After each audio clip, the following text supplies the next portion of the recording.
So the first picture that Easter is all about is a picture of the world. Can you see it behind me? Christians believe that God loved the world, and so he created this beautiful, amazing world full of love and laughter and fun, where we could be friends with him and friends with each other. But then, one day, Christians believe that we pushed God away from us.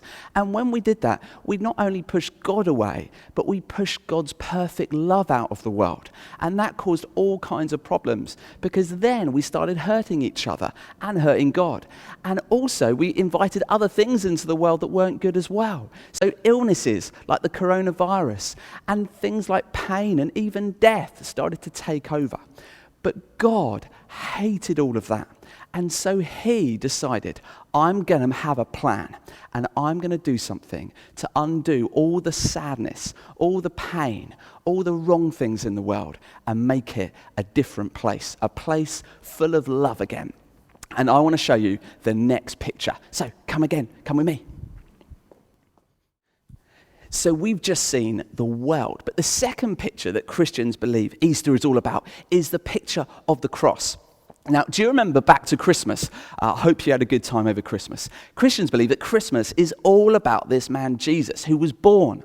But at Easter, Christians believe that Easter is a time where Jesus came to die on a cross. Now, you might say, why did he do that?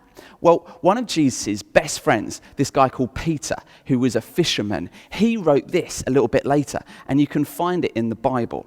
And it says this: Jesus died for us pushing God away and living our own way.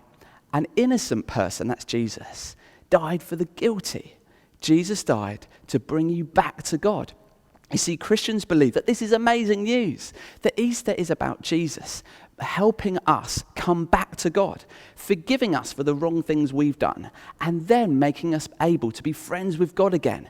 And that, Christians believe, is the first step to God transforming the world to a place full of love and laughter and fun, and the way where God is in charge, making all things good again. But there's one more thing that I want you to see, which is, wow, equally amazing. So come along, and we're going to go and find the tomb.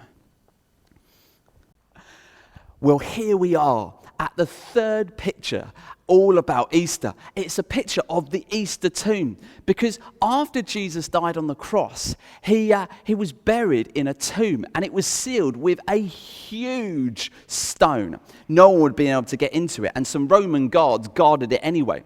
Well, the next morning, some women came to embalm the body, to put some spices on it and so on, and make sure it was all preserved well. And when they came there, they found that there were no Roman soldiers, and this huge stone had been rolled away. Not only that, but they looked inside the tomb, and what did they find? They found some folded grave clothes. Well, they were really surprised. What is going on? One of Jesus' friends, a guy called Mark, he wrote this about what happened. He said, an angel appeared to them and said, you're looking for Jesus, who was crucified on the cross, but he is risen. He's not here. See the tomb where they laid him. Well, they looked inside, and of course, Jesus wasn't there.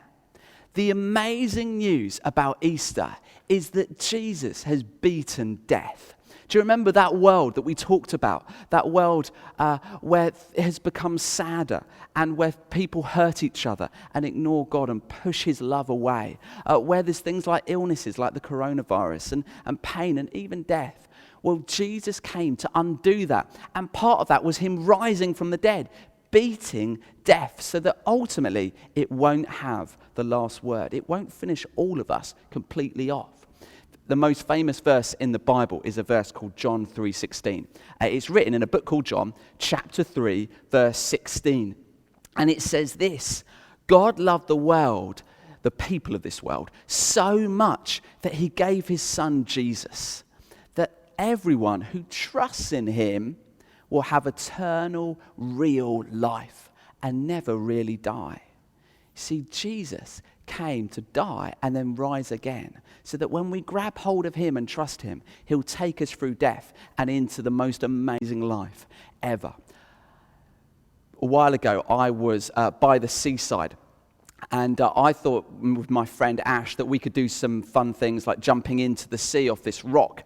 Anyway, you have to be really careful by the sea. Kids, if you ever go by the sea, make sure you're with an adult and that they know where you are and what you're doing, because it can be a dangerous place. Well, I jumped into the sea and I thought I was doing really well. I swam and I was having a great time. And eventually I thought I'll swim back to where I jumped in from.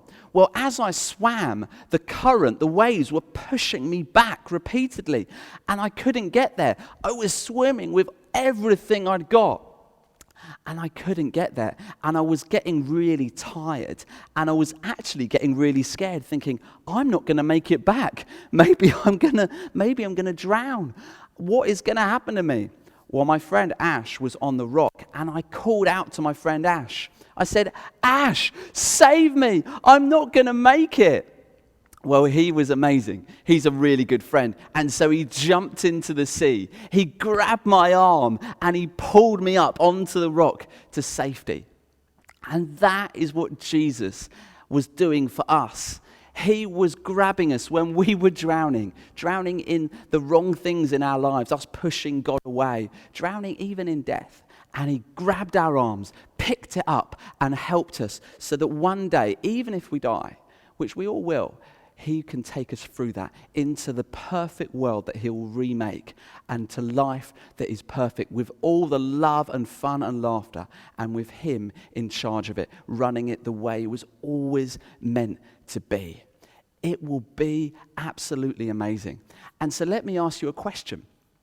As you look at this Easter garden, would you like to be friends with God? Would you like to say to him, actually, God, do you know what? I've been pushing away your love all this time, but really I need your love. Actually, I know that I can't make it past through this life, and certainly not through death, and I need you. I would love you to grab me by the arm. Save me, God, save me, Jesus, and take me through life and take me through death, so that I can be friends with you and enjoy you forever. And if you've done that, we would love to hear from you. You can go to our website and contact us, and we would love to be in touch with you and tell you more and meet up with you. Have a great day, and look forward to seeing you, I hope, sometime soon.